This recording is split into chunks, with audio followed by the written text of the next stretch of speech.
मेरे प्रिय दर्शकों, ओम नमः शिवाय। आप लोग कैसे हैं? हमेशा स्वस्थ रहें, मुस्कुराते रहें, भगवान शिव की कृपा आप पर बनी रहे। महापर्व नवरात्रि की शुभारंभ होने ही वाला है। सितंबर महीने में माँ दुर्गा इस बार हाथी पर सवार होकर आ रही हैं। शशि सूर्ये गजारूढ़ा, शनि भौमे तुरंग में, गुरु शुक्रे च दोलायाम, बुद्धे नौका प्रकृतिताम। इस बार माँ दुर्गा सोमवार को 22 सितंबर को आ रही है। जब भी माँ दुर्गा सोमवार या रविवार को उनका आगमन होता है तो वो हाथी पर सवार होकर आती है। शनिवार या मंगलवार को जब उनका आगमन होता है तो वो घोड़े पर सवार होकर आती है। गुरुवार या शुक्रवार को पालकी पर सवार होकर आती हैं और बुधवार को नाव पर सवार होती है।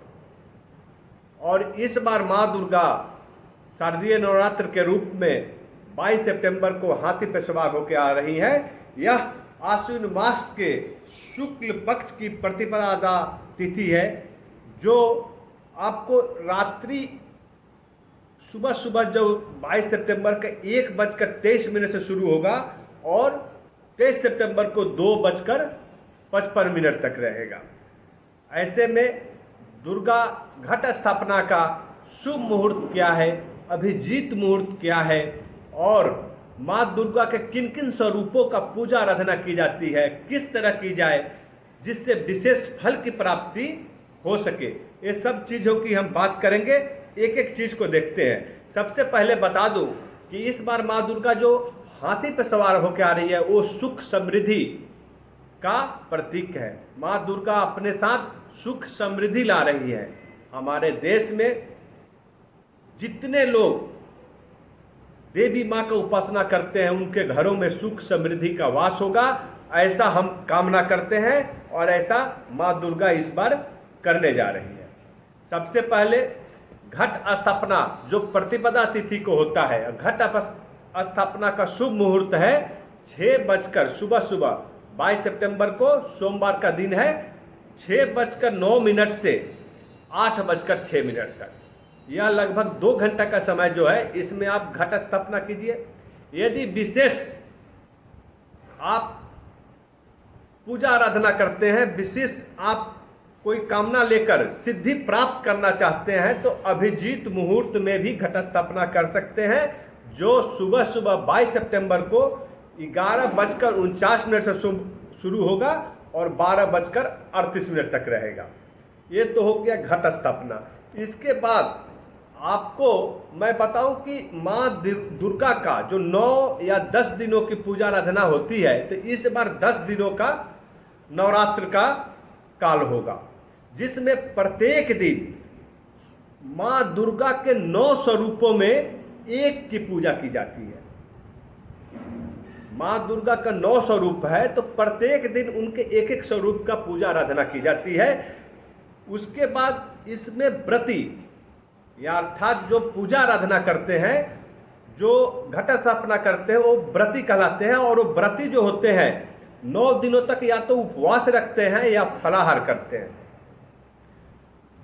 साथ ही साथ हमारे देश के कुछ क्षेत्रों में गरबा और डांडिया जो प्रारंभिक, जैसे गुजरात महाराष्ट्र हुआ, वहाँ पर प्रारंभिक नृत्य की जाती है। शाम के समय जब पूजा आराधना हो जाता है तो वो पारंपरिक गरबा और डांडिया नृत्य करते हैं और माँ का भजन करते हैं, खुशियाँ मनाते हैं प्रत्येक दिन।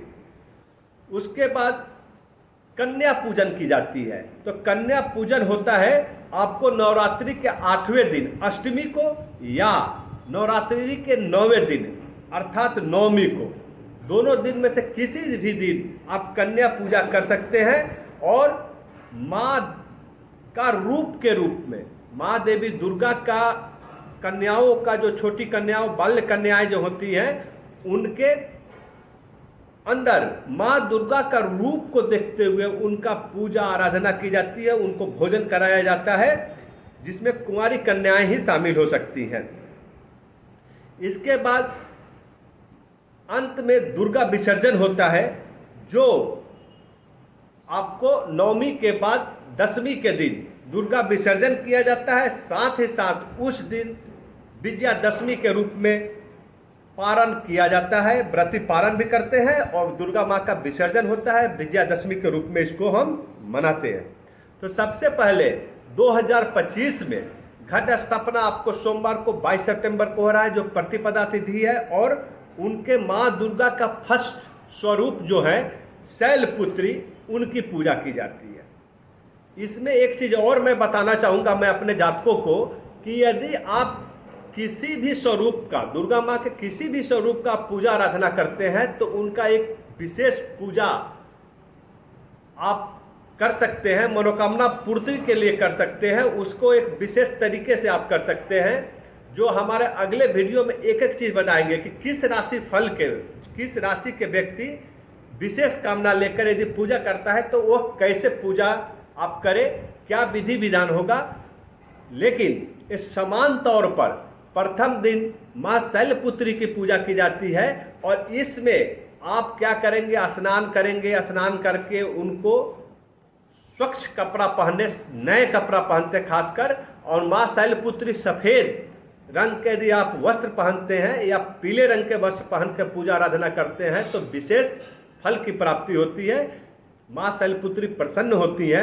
साथ ही साथ आप यदि माँ शैलपुत्री की पूजा करते हैं तो शरीर के अंदर एक मूलाधार चक्र होता है, तो मूलाधार चक्र जागृत होता है और व्यक्ति को सिद्धियां प्राप्त होती है।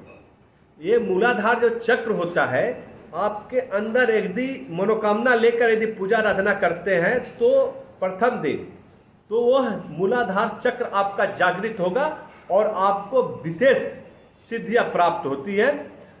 साथ ही साथ माँ शैलपुत्री की पूजा करने से मन में एकाग्रता बढ़ती है, जीवन में कष्टों एवं नकारात्मक शक्तियों का नाश होता है।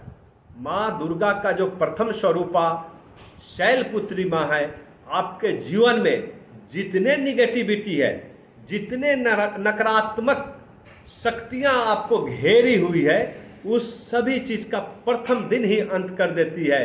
अर्थात आपका आने वाला समय निगेटिविटी से, नकारात्मक चीज़ों से दूर हो जाता है, कोसों दूर हो जाता है।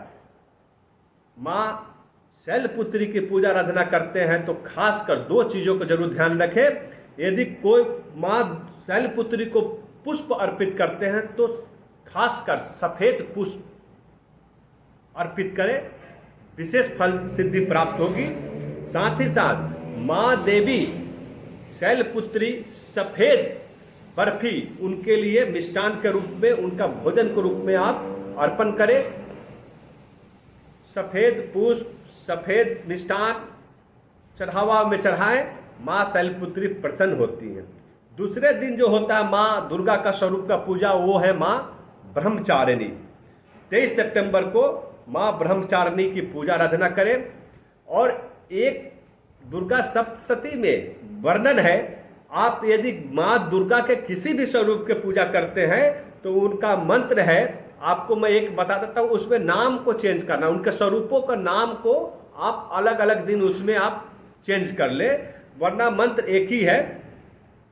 मंत्र यह है, या देवी सर्वभूतेषु, और उनका नाम ले, स्वरूप का नाम ले। जैसे प्रथम दिन है तो या देवी सर्वभूतेषु शैलपुत्री रूपेण संस्थिता नमस्तस्यै नमस्तस्यै नमस्तस्यै नमो नमः। यदि दूसरा दिन है तो उस दिन माँ दुर्गा ब्रह्मचारिणी का स्वरूप की पूजा आराधना की जाएगी।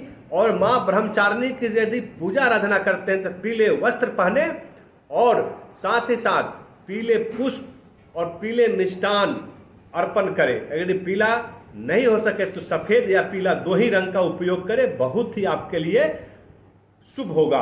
और मंत्र होगा, या देवी सर्वभूतेषु ब्रह्मचारिणी रूपेण संस्थिता नमस्तस्यै नमस्तस्यै नमस्तस्यै नमो नमः। ये मंत्र है माँ दुर्गा का। प्रत्येक दिन आप उनके स्वरूपों का नाम लेकर आप इसका एक माला 108 बार कम से कम जाप करें, कम से कम। और तीसरे दिन जो होगा माँ चंद्रघंटा की पूजा आराधना कीजिएगी। तृतीया तिथि 2 दिन रह रही है, तो ये नोट कर ले, इस बार का नवरात्रि है 10 दिनों का है। तो तीसरा दिन जो होगा 24 और 25, तो 24 और 25 को माँ चंद्रघंटा की पूजा की जाएगी और 26 तारीख को चतुर्थ स्वरूपा माँ दुर्गा माँ कुष्मांडा की पूजा की जाएगी और 27 सितंबर को पांचवा माँ स्वरूपा, पांचवा जो उनका स्वरूप है माँ स्कंद माता की पूजा आराधना करें। और माँ कुष्मांडा की पूजा करते हैं तो लाल पुष्प चढ़ाए, जो चौथा दिन की बात कर रहा हूँ, उनका चौथा स्वरूप है माँ कुष्मांडा, उसमें आप लाल पुष्प अर्पित करें, लाल मिष्टान, लाल फल अर्पण करें, बहुत ही शुभ होगा। और पांचवा स्वरूपा माँ स्कंद माता आपको 27 सितंबर को और 28 सितंबर को माँ कात्यायनी। और मैं अपने सभी दर्शकों को बता दूं, आपको सफेद और पीला पुष्प खासकर सभी स्वरूप को अर्पित कर सकते हैं। और विशेष इच्छा पूर्ति के लिए आपको चौथा स्वरूपा माँ कुष्मांडा है, उनकी पूजा आराधना करते हैं तो लाल पुष्प चढ़ाए। और छठा स्वरूपा जो है माँ कात्यायनी का पूजा आराधना करें, पीले पुष्प अर्पण करें, पीला वस्त्र धारण करें। और 29 सितंबर को सातवां माँ स्वरूपा माँ कालरात्रि की पूजा आराधना करें। और खासकर जो सिद्धि प्राप्ति करने के लिए माँ कालरात्रि के लोग पूजा आराधना करते हैं मध्यरात्रि का, उसका पूजा विधान अलग है, उसका हम वर्णन अलग करेंगे। और यहाँ 30 सितंबर को माँ दुर्गा का अष्ट स्वरूप जो है माँ महागौरी की पूजा आराधना करें। और 1 अक्टूबर को जो माँ का 9वां स्वरूप है माँ सिद्धिदात्री की पूजा आराधना करें। और 2 अक्टूबर को नवरात्रि को आप दशहरा के रूप में मनाते हैं। उस दिन व्रती जो होते हैं पारण करते हैं और दुर्गा विसर्जन करते हैं और डांडिया, गरबा आदि डांस का आयोजन किया जाता है, भजन करते हैं, कीर्तन करते हैं, खुशियाँ मनाते हैं, एक दूसरे को मिलते हैं, मिठाइयाँ बांटते हैं और माँ दुर्गा से फिर अपने जीवन में आए। माँ देवी दुर्गा सभी सुख समृद्धि शांति लेकर आए और हमेशा हम लोग के जीवन को उद्धार करें। ओम नमः शिवाय।